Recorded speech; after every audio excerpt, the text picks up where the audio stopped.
Hello दोस्तों। आप सभी का आंसर राइटिंग बैच में स्वागत है। और आज हम कुछ ऐसे की कॉपी चेक करके बताएंगे आपको कि किस तरीके से आपको ऐसे पे ध्यान देना चाहिए। बेसिकली ऐसे काफी इंपॉर्टेंट पार्ट होता है और हमारे आंसर राइटिंग बैच के अंतर्गत ये चल रहा था। इसमें कुछ लोगों ने बहुत अच्छा ऐसे लिखा है। अब उसमें क्या कमी है, उनको कैसे सुधार सकते हैं, वो चीजें हम देख सकते हैं। देखो, ऐसे में दो तीन चीजें आप हमेशा याद रखना। ऐसे में आप लिखते समय कभी भी, एक तो आप जो भी चीज एक्सप्रेस करें आपके टॉपिक से बाहर नहीं होनी चाहिए, वो टॉपिक से जुड़ी हुई होनी चाहिए। दूसरा, हर चीज टॉपिक के अकॉर्डिंग उसके सारे पहलुओं को कवर करती हो। इसलिए टॉपिक को बहुत माइक्रो लेवल से उसको सोचो। देखो इसमें कितने मतलब पैराग्राफ, कितने आयाम बन सकते हैं, और हर आयाम को लिखो, किसी भी आयाम को नहीं छोड़ना है। ठीक है ना। उसके बाद कोशिश करो कि यदि कोई फिलोसफी का सर तो फिलोसफी का कोई ऐसे है तो उसको आप एग्जाम्पल के थ्रू जस्टिफाइड करो, उसको एक्सप्लेन करो। उसके साथ साथ उसकी करंट की घटनाओं से भी जोड़ो। ठीक है ना। और ऐसे में फ्लो होना बहुत जरूरी है। इसलिए ऐसे में आप हमेशा एक रूपरेखा तैयार करके ही ऐसे लिखें। तो जैसे किसी के द्वारा लिखा गया एक टॉपिक दिया गया था हमारे द्वारा, ये ऐसे के अंतर्गत, ये बिल्कुल आप सभी को पता है, ये दार्शनिक ऐसे है, फिलोसफी का है। ठीक है ना। और ऐसे के अंतर्गत तीन चार चीजें मैंने बताई थी। एक, हैंड राइटिंग भी काफी इंपॉर्टेंट रोल निभाती है। यदि आपकी हैंड राइटिंग अच्छी है तो थोड़ा पॉजिटिव आपको नंबर मिलने की संभावना रहती है, क्योंकि हैंड राइटिंग आपके एक्सप्रेशन को अट्रैक्टिव बना देती है ना। तो कोशिश कीजिए कि शब्दों को सही तरीके से बनाएं, उनकी अशुद्धियों को कम करें, और इसके साथ साथ उसका जो प्रेजेंटेशन बहुत अच्छा होना चाहिए। तो ऐसे में कई चीजें, कंटेंट के साथ साथ प्रेजेंटेशन बहुत इंपॉर्टेंट रोल निभाता है। तो हमें कंटेंट के साथ साथ प्रेजेंटेशन पे ध्यान देना चाहिए। प्रेजेंटेशन में है कि आपको पैराग्राफों पर भी ध्यान रखना चाहिए, पैराग्राफ छोटे होने चाहिए। कंटेंट में है कि आप सब्जेक्ट से डाइवर्ट नहीं होने चाहिए। ठीक है। तो ये लिखा है, हम यहाँ ऐसे को मैं डिस्कशन नहीं करूंगा, जस्ट कॉपी चेक करेंगे। ऐसे को देखो, सबसे पहले क्या है टॉपिक, बहुमत की सहमति नैतिक रूप से गलत होने की प्रकृति को नहीं बदल सकती। क्या, एक तो है आपका कीवर्ड बहुमत की सहमति, दूसरा है नैतिक रूप से गलत, और तीसरा प्रकृति, यानी कि जो सत्य है वो सत्य ही रहेगा, चाहे वो एक व्यक्ति बोले चाहे 100 व्यक्ति बोले, उसकी प्रकृति कभी चेंज नहीं हो सकती। तो आपका ऐसे तीन आयाम, एक तो बहुमत की सहमति, ठीक है, एक नैतिक रूप से गलत, और एक गलत होने की प्रकृति, वो बदल नहीं सकती। इन तीनों के आधार पर आपको इस ऐसे को लिखना था, और इसने लिखा भी है, जिसने भी लिखा है, जिसकी भी कॉपी है। बट अब देखते हैं इसमें क्या क्या अच्छी चीज लिखी है इसने। तो स्टार्टिंग बहुत बढ़िया स्टार्टिंग की है इन्होंने, जिसने भी, जिसका ऐसे बढ़िया स्टार्टिंग, अच्छी स्टार्टिंग है, क्योंकि इनका टॉपिक के अकॉर्डिंग इन्होंने, क्योंकि स्टार्टिंग ऐसी होनी चाहिए जो आप टॉपिक से जोड़ सके, जो आप टॉपिक की बेसिक थीम को उसको बता सके कि हम इस ऐसे में क्या कहना चाह रहे हैं, और उस टॉपिक को आप अपने स्टार्टिंग से जस्टिफाइड कर सके। तो इन्होंने अच्छी स्टार्टिंग की है, क्योंकि इन्होंने इसमें अब इन्होंने ये बोला है कि एक सुकरात का एग्जाम्पल दिया। आप सभी जानते हैं सुकरात के बारे में कहानी, कि सुकरात जो यूनान में जो लोकतंत्र था, तत्कालीन लोकतंत्र, उसके विरुद्ध में एक बहुत बढ़िया विचार दिया, और उसने बोला कि व्यक्ति में नैतिकताओं का ज्यादा महत्व है। तो इसलिए उसने तत्कालीन पूरे समाज के विरुद्ध जाकर के एक सत्यनिष्ठा नैतिकता की बात बोली, और इसलिए मानवता के बारे में उसने बात बोली। इसलिए ये नहीं कि समाज का विचार ज्यादा इंपॉर्टेंट है, बल्कि ज्यादा इंपॉर्टेंट विचार वो सुकरात का था। इसलिए बोला गया कि बहुमत की नैतिकता, यानी कि समाज तो क्या माना था कि सुकरात को पागल माना था, उसके विरुद्ध भी जाकर के सुकरात ने जो बात बोली, एक व्यक्ति की बात ज्यादा इंपॉर्टेंट रही। इसलिए इनका ये स्टेटमेंट बिल्कुल बहुत अच्छा है, इन्होंने बहुत अच्छे से एक्सप्लेन किया है, गुड। ठीक है। इसके बाद सुकरात की बात इन्होंने बताई है, सुकरात की बात ये सही है, क्योंकि सुकरात के विचार काफी इंपॉर्टेंट है, तो इसने सुकरात की बातों से इस चीज को स्टार्ट किया है, ये भी अच्छा है। ठीक है। आगे, अब आपको इंट्रोडक्शन में चीज दिखा दी, इसके बाद आता है टॉपिक के सब्जेक्ट में। टॉपिक क्या कह रहा है कि बहुमत की नैतिकता क्या होती है। तो आपको अब फ्लो में जाना है कि बहुमत की नैतिकता को समझाना है। पहले बहुमत की नैतिकता क्या है, बहुमत की सहमति क्या है, अर्थात बहुमत की सहमति मतलब एक तरह से लोकतंत्र की तरह ऐसी बात हुई। तो इसका कहना चाहिए, ये कहने का मतलब क्या हमेशा लोकतंत्र या हमेशा समाज की प्रथाएं बहुत ज्यादा सही होती है, या एक व्यक्ति की चीजें सही होती है। इसने कहा है कि यदि एक व्यक्ति की कोई बात अगर सत्य है तो वो ज्यादा इंपॉर्टेंट है बजाय समाज। ठीक है ना। और जो सत्य है उसको बहुमत कभी परिवर्तित नहीं कर सकता, इसका मतलब यह। तो सुकरात ने जो सत्य बोला, उसको वहां का तत्कालीन शासन, समाज, कोई भी उसको चेंज नहीं कर सकता, क्योंकि सत्य तो सत्य ही था। तो सुकरात के इस घटनाक्रम से इन्होंने बताया कि रूढ़िवादी समाज में बहुमत के निर्णय से यह संभव है कि नैतिकता और नवाचारों को ना हो सके, ये बात सही, ठीक है। कई बार अशिक्षित समाज हमें ऐसी शिक्षा और परंपराएं देखने को मिलती है जो अनैतिक होने के बावजूद स्वीकार्य होती है, ये बात सही है। यानी कि देखो, अब यहाँ गलती है, इसमें एक चीज ध्यान रखना आपको हमेशा, पहले आपने इंट्रो दिया, अब इंट्रो के बाद आपको अपने टॉपिक पे आना है, और टॉपिक है पहले बहुमत की सहमति क्या है, इससे जोड़ना है। बहुमत की सहमति क्या है, पहले ये जोड़ना है ना। और बहुमत की सहमति के बाद बताना है ये नैतिक रूप से हमेशा सही नहीं होती।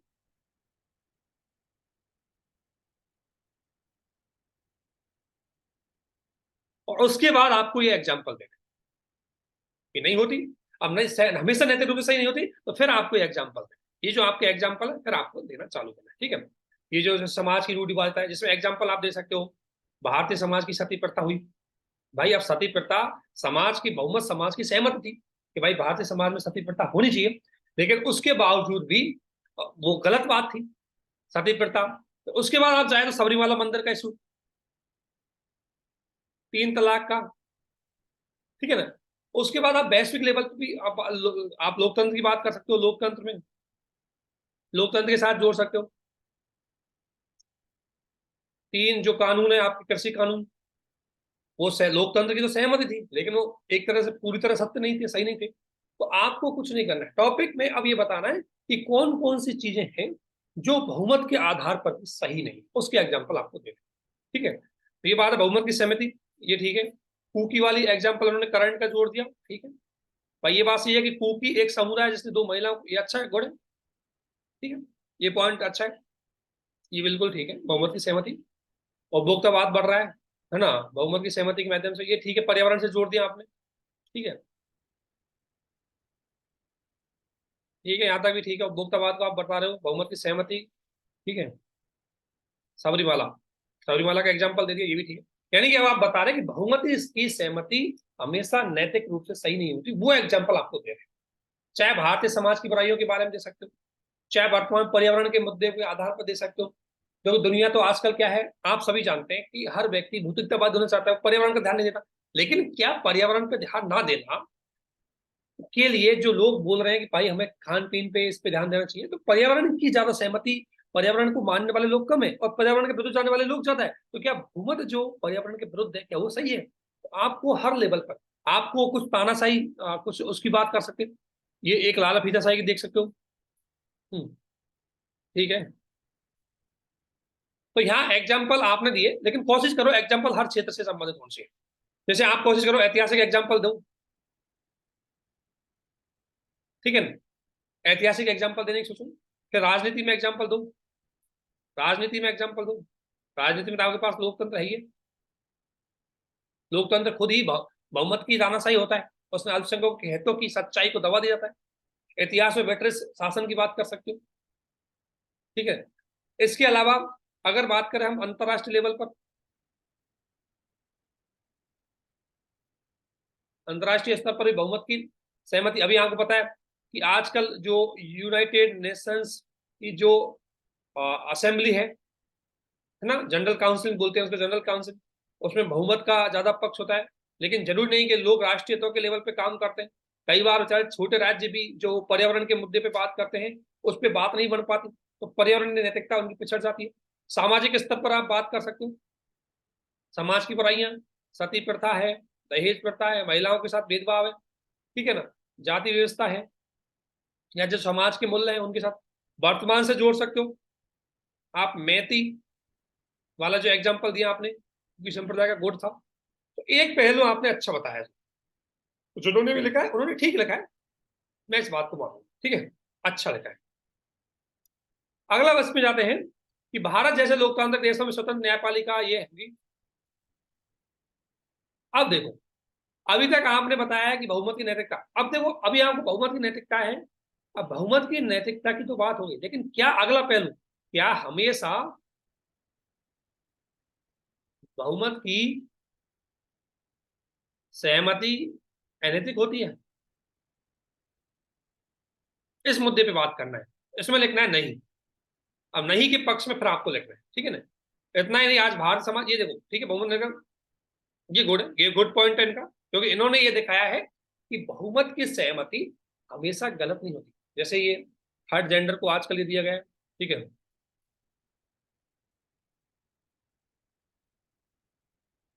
देखो इन्होंने क्या है कि फ्लो चेंज होगा ऐसे ऐसे में। बेसिकली क्या है कि जो ये बता रहे हैं कि ये जो एग्जाम इन्होंने ये दिया है कि बहुमत की नैतिकता को रोकने के लिए उपाय, बहुमत की जो असहमति है, बहुमत की जो तानाशाही है, उसको रोकने के लिए उपाय, ठीक है। तो ये थोड़ा बाद में आएंगे, इससे पहले आपको दिखाना चाहिए कि बहुमत की जो सहमति है वो हमेशा अनैतिक नहीं होती, उसको पहले दिखाना है, उसके बाद इसको रोकने के उपाय दिखाना है, ठीक है ना। ठीक है, ये भी ठीक है। जर्मनी का एग्जाम्पल आपने इसलिए दिया है, ये ठीक है कि हमेशा बहुमत, अब देखो ये आपने जो एग्जाम्पल दिया जर्मनी का, ये दिखाना चाहिए कि बहुमत की नैतिकता सही होती है, जैसे वर्तमान जर्मनी में हम देखने को मिल रही है। उस समय हिटलर की अकेले की जो नैतिकता थी, उसने पूरे जर्मनी को विध्वंस कर दिया, दुनिया को 2 युद्धों में धकेल दिया, तो वो चीज एकदम गलत थी। तो आपको सिर्फ इतना ध्यान रखें, फिलों को थोड़ा सा चेंज करना है, पहले आपको दिखाना है कि बहुमत की नैतिकता, बहुमत की सहमति हमेशा सही नहीं होती, जैसे ये एग्जाम, फिर बहुमत की सहमति हमेशा गलत भी नहीं होती, ये एग्जाम, फिर दिखाना है कि वर्तमान की समस्याओं को जोड़ के बताना। लोकतंत्र में समस्या है, लोकतंत्र में आपको पता है कि बहुमत के द्वारा अल्पसंख्यकों के हितों को अनदेखा करने जा रहा है, समाज में जो अनैतिकता बढ़ती जा रही है ना, उसके बाद पर्यावरणीय समस्याएं बढ़ती जा रही है, ये सबके पीछे कारण है बहुमत की सहमति। इन समस्याओं को रोकने का उपाय फिर आपको बताना चाहिए, उन उपायों के बाद आपका पॉइंट आना चाहिए, ठीक है ना। ये गुड है, ये अच्छा है, ठीक है। तो देखो इस ऐसे में जिनका ऐसे है, अगर मैं इनको अगर बात बोलूं तो पहली बात, इनकी लेखन शैली बहुत अच्छी है, मतलब राइटिंग बहुत बढ़िया है, ठीक है, प्लस पॉइंट है। दूसरा पॉइंट है प्रस्तुतिकरण, मैं बोलूंगा विषय वस्तु अच्छी है, मतलब कंटेंट ठीक है, टॉपिक की समझ भी है,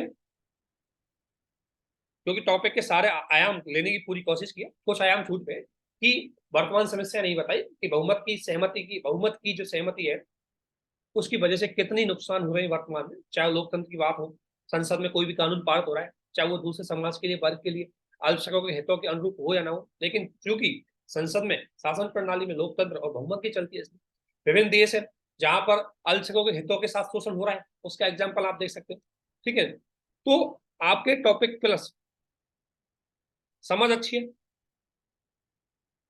ठीक है। अब थोड़ा सा काम करना है आपको, एक बार फ्लो पे कोशिश करो, फ्लो कंटिन्यू होना चाहिए। आप इसमें फ्लो को थोड़ा सा ब्रेक कर रहे हो, पहले आप जो चीज बताना चाहिए नहीं बता पा रहे, थोड़ा वर्तमान की समस्याओं से भी जोड़ो,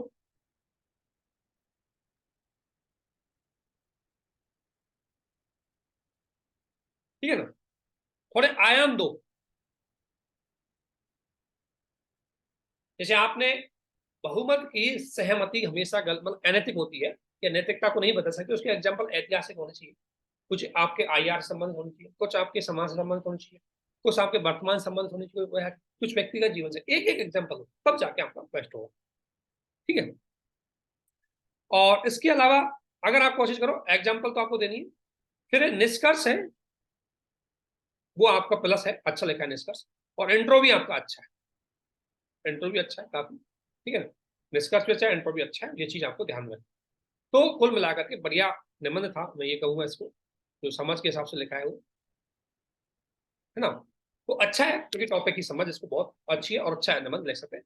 एक थोड़ा शब्दों का थोड़ा ध्यान रखें, शब्द आपको मुझे लगता है कम है, शब्दों को थोड़ा बढ़ाने की कोशिश करें। अब दूसरा देखते हैं हम, किसी और का और एक निबंध, उन्होंने पहले प्रयास, कुछ लोगों ने बहुत पहला प्रयास है, देखो कोई लोग पहले लिख रहे हैं पहला प्रयास, लेकिन कई लोगों ने बहुत अच्छा इंप्रूवमेंट भी किया है, तो इसको देखते हैं। तो पहली बार ऐसे लिखो, आप लिख रहे हो यही बहुत बड़ी बात है, धीरे धीरे आता है, एक दिन में नहीं।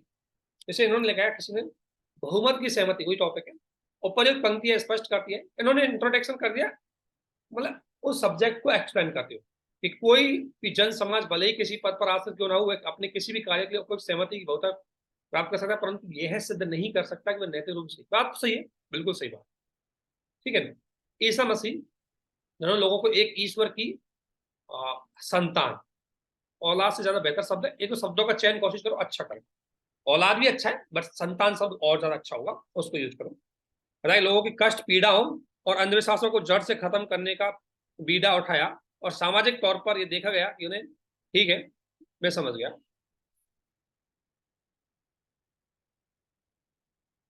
ये अच्छा है। इनकी स्टार्टिंग भी अच्छी है, क्योंकि जिस तरीके से मैंने पिछले उसमें बताया स्टार्टिंग ठीक है, परंतु इसको थोड़ा संक्षिप्त करो, छोटा करो बहुत, या पैराग्राफ छोड़ो सोचा करो, या आप पैराग्राफ थोड़ा ब्रेक करो, ठीक है ना,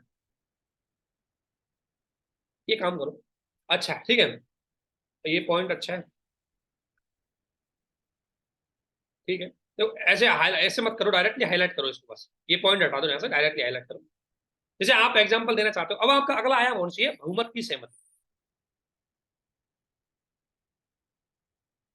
इसको बताओ, फिर ये सही नहीं है, एग्जाम्पल दो, और उसमें एक एग्जाम्पल आपका ये आ गया सती, ठीक है, ये अच्छा है, चलो ये ठीक है। हम्म लेकिन पैराग्राफ को थोड़ा स्पष्ट करो, पैराग्राफ बहुत बड़ा हो गया। अब पैराग्राफ कभी भी छोड़ो तो यहाँ, जैसे ये यहाँ से लिखना है, राजनीतिक परिदृश्य, तो यहाँ से लिखना है, इसको जगह को छोड़ो और यहाँ से स्टार्टिंग करनी, ठीक है। अच्छा राइटिंग बढ़िया है, ठीक है ना, ये ठीक है। एक व्यक्ति, ये बिल्कुल यहाँ लोकतंत्र से जोड़ो, इसको कोशिश करो लोकतंत्र में बहुमत की तानाशाही से, यहाँ करो आप लोकतंत्र में,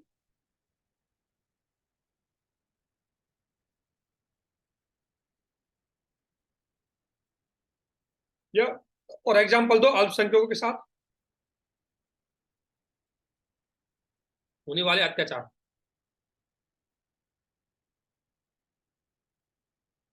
उसका एग्जाम्पल दो, चाहे तो आप अल्पसंख्यकों के जो हिंदू है पाकिस्तान में उनके एग्जाम्पल दे सकते हैं, कुछ भारतीय कानून भी है जो मुख्य रूप से अल्पसंख्यकों के हितों को विरुद्ध करते हैं, तो उनका भी एग्जाम्पल आप दे सकते हो, ठीक है, ठीक है।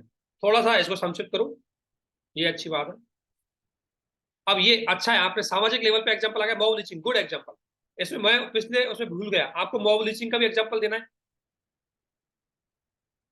आपको ऑनर किलिंग का भी एग्जाम्पल देना है,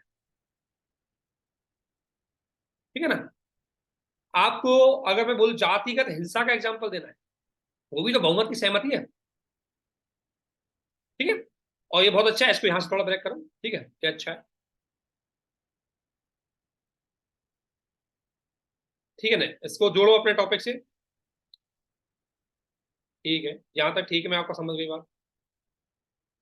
देखो मैं फिर कह रहा हूं, पैराग्राफ यहां से ब्रेक करना है आपको।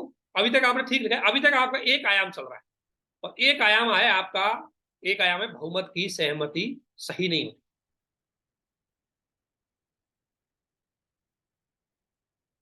ये आयाम चल रहा है, उसके एग्जाम्पल आपने कह दिए, लेकिन कोशिश करो एग्जाम्पल को थोड़ा पर्यावरण से भी जोड़ो, समाज से भी जोड़ो, आपने पॉलिटी से जोड़ने की कोशिश की, आप उसको अर्थव्यवस्था से भी जोड़ सकते हो, ठीक है ना। आप एग्जाम्पल थोड़ा सोचो, ठीक है ना, ये अच्छी बात है, चलो ठीक है। शब्दों का रिपीट बिल्कुल नहीं करें, एक बार जो शब्द आपने लिख दिया उसको कोशिश करो दोबारा रिपीट ना करें, ठीक है, ये ठीक है। देखो, अब आपके ऐसे में सिर्फ आप एक आयाम पे ही टिक रहे, और एक आयाम था बहुमत की सहमति अनैतिक होती, ये आपका एक आयाम था, लेकिन इसके अलावा आपको और भी आयाम देना था। तो एक तो कोशिश करो, देखो आपका, मैं अगर मैं प्लस पॉइंट बोलूं इसके, तो अंडरस्टैंडिंग बहुत अच्छी है, टॉपिक को समझा कम से कम, ठीक है ना, स्टार्टिंग भी अच्छी है ना, और राइटिंग भी अच्छी है, मतलब राइटिंग अच्छी दिखने में अच्छा है ना, राइटिंग। लेके देखो अब आपको सुधारना क्या है, सुधारने पे काम करना, एक तो आयाम, आयाम देने हैं, आयाम दो ज्यादा ज्यादा, पहला आयाम एक पे ही बहुमत हुआ, दूसरा आयाम कि बहुमत की सहमति नैतिक भी होती है ना, इसके तीन चार एग्जाम्पल दे दो, ठीक है। बहुमत की सहमति नैतिक भी होती है, समाज की व्यवस्था को बनाए रखती है, समाज का कल्याण करती है, ठीक है ना। तो अच्छे एग्जाम्पल दे दो, परिवार के एग्जाम्पल दे दो, अच्छे परिवारों के एग्जाम्पल, मात्र सत्तात्मक परिवार जैसे नायर समुदाय में है, लोकतांत्रिक शासन प्रणाली जहां अधिकतम व्यक्तियों का हित होता है, ऐसी विकार अर्थव्यवस्था, अर्थव्यवस्था में अगर समाजवाद होता है तो ज्यादा लोगों का कल्याण होता है, ठीक है ना। तो इस तरीके से आपको दिखाना है कि बहुमत की सहमति नैतिक रूप से हमेशा गलत भी नहीं होती, फिर आपको आना है वर्तमान समस्याओं पर।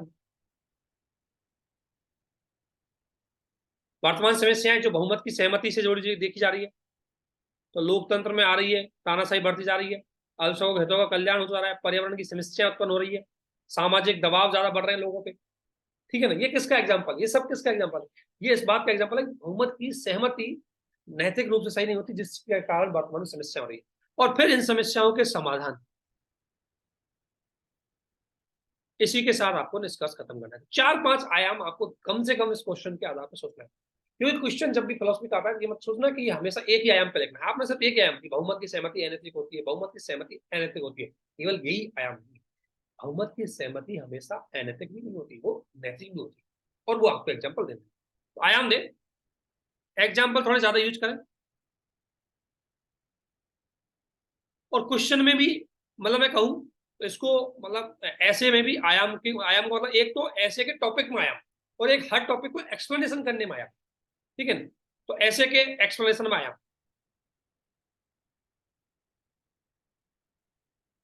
ठीक है ना, इतने आयाम है। राइटिंग वाल अच्छा है, टॉपिक की समझ अच्छी, अच्छा लिख सकते हैं, और थोड़ा टॉपिक को विस्तार। ठीक है ना, टॉपिक को विस्तार भी देना है। अब इस ऐसे में नंबर, नंबर को ज्यादा मत लेना, नंबर ऐसे ही, क्योंकि एग्जामिनर के मूड पे भी कई बार चीजें डिपेंड करती है।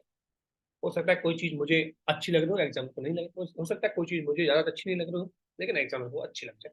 इसलिए मार्किंग को हमारा प्रायोरिटी में नहीं, हमारा टारगेट है आपको एक टॉपिक के बारे में पता लगना चाहिए कि मुझे क्या सोचना चाहिए। ठीक है ना, तो बहुत अच्छा है, बहुत अच्छी स्टार्टिंग है। तो ये कॉपी है, मैंने आपको चेक कर दिया, इसको हम पीडीएफ भी शेयर कर देंगे। ठीक है, अगला है, एक और है आपके इसमें ऐसे कॉपी जो किसी ने लिखा है, उसको भी हम आपको दिखा दें।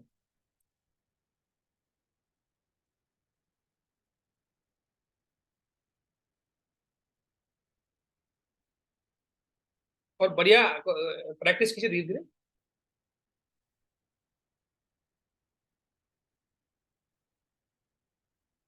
एक और ये है, ये बहुमत की सहमति, ये लिखा है, भारत की आजाद दिलाने के कई महापुरुषों का योगदान रहा, उसी के, ठीक है, गांधी जी, ठीक है, 1920 में गांधी जी का आंदोलन, ये ठीक है। हम्म,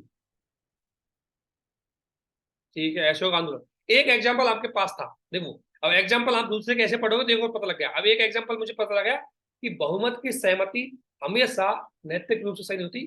गांधी जी ने जो असहयोग आंदोलन लिया, वो गांधी जी के हिसाब से सही था, जबकि पूरा बहुमत, पूरी कांग्रेस पार्टी गांधी जी के विरुद्ध हो गई थी।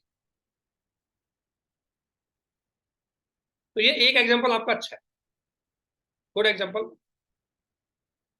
लेकिन जब आप कोई एग्जाम्पल दो, तो उसको टॉपिक से जोड़ो।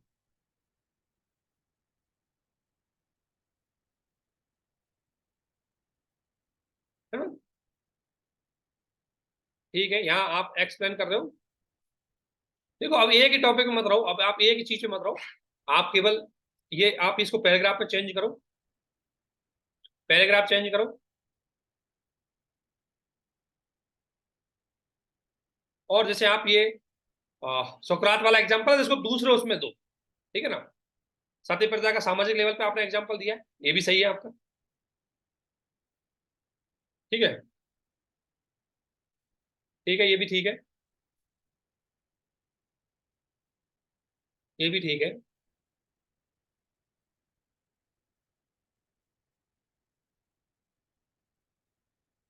ये देखते हैं, ऐसा देखने को मिलती है, असली कारण धारणा यह है कि श्वेतों को बहुमत में रहना, ये बात बिल्कुल सही है कि बहुमत की, ठीक है, इन्होंने बहुमत की वजह से समस्या भी बता दी, अच्छी बात है।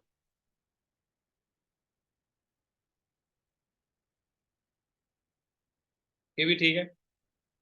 हाँ, देखो जिन्होंने लिखा है बढ़िया, अच्छे एग्जाम्पल, बहुत बढ़िया, ये पॉलिटिकल एग्जाम्पल हो गया आपका। अब इसमें ऐसे में वही, जो पिछले ऐसे की जो चीजें थी वो सेम टू सेम इसमें है। जैसे इसमें भी आपने क्या किया, पहली बात तो आप हमेशा सोचो कि टॉपिक को आपको एक्सप्लेन करना है। ठीक है, टॉपिक को एक्सप्लेन करना है, और टॉपिक को एक्सप्लेन करने के बाद आपको एक आयाम पे जाना है कि बहुमत की सहमति, बहुमत की सहमति नैतिक अनैतिक होती है।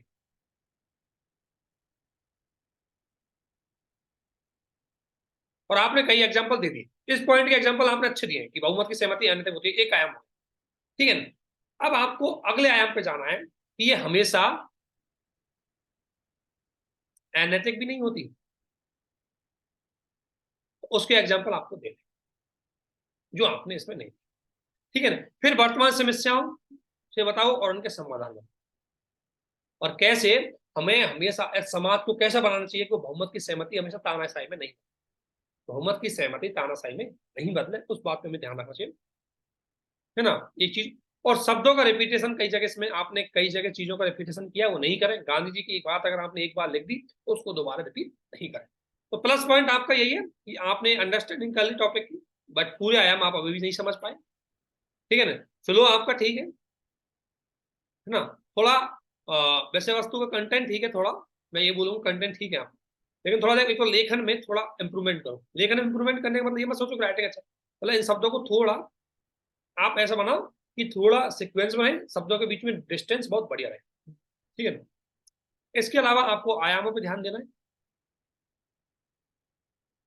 ठीक है। और एक ही केवल पॉलिटिकल एग्जांपल नहीं देने, आपको अदर अलग अलग अलग क्षेत्रों के एग्जांपल देने हैं, क्योंकि यदि आप पॉलिटिकल एग्जांपल दे रहे हो तो एग्जाम को लगेगा हाँ कि आप पॉलिटिकल साइंस के बहुत स्टूडेंट हो, तो आप अपनी एक्सपर्टी ज्यादा बता रहे हो, जबकि ऐसे में आपको एक्सपर्टी नहीं बतानी होती है। ऐसे बहुत सिंपल लिखना होता है, ऐसे जनरल लैंग्वेज में लिखना होता है। इसमें थोड़ा फ्लो बनाने की कोशिश कीजिए, प्रेजेंट की घटनाओं से जोड़ने की कोशिश कीजिए, ठीक है ना, और इसको थोड़ा विस्तार दीजिए, क्योंकि यदि ऐसे को विस्तार नहीं दे रहे इसका मतलब आपके पास विषय वस्तु कम है। ऐसे को आप विस्तार दीजिए, और कुछ नहीं करना, विस्तार देने में छोटी चीज है। आप ऐसे को डिफाइन करो, पहले तो टॉपिक डिफाइन करो। टॉपिक में कई चीजें, पहला है बहुमत, दूसरा है नैतिकता, तीसरा हमेशा सही नहीं होती, इसका मतलब समय काल परिस्थिति के आधार पर ये बदलती भी है, तो वो भी आपको दिखाना है। उस आधार पर आप ऐसे लिखेंगे तो बहुत अच्छा ऐसे हो जाएगा। तो कोशिश कीजिए कि ज्यादा से ज्यादा आयाम देने की कोशिश कीजिए। पहले रूपरेखा तैयार कर लीजिए, उसके बारे में सोचिए, तब जाके आप लिखना स्टार्ट कीजिए, डायरेक्टली मत लिखिए, ठीक है ना। और निष्कर्ष को थोड़ा सा प्रेजेंट की घटनाओं से जोड़ते हुए उसके समाधान के रूप में, ठीक है ना। तो अच्छा है, जिन चीजों पे थोड़ा ध्यान दीजिए, ठीक है ना। तो ये कॉपी मैं आपको शेयर कर दूंगा, लेकिन आप ये ध्यान रखना कि वीडियो के साथ अपनी इस कॉपी को देखें, ठीक है, जिन जिन की ये कॉपी है,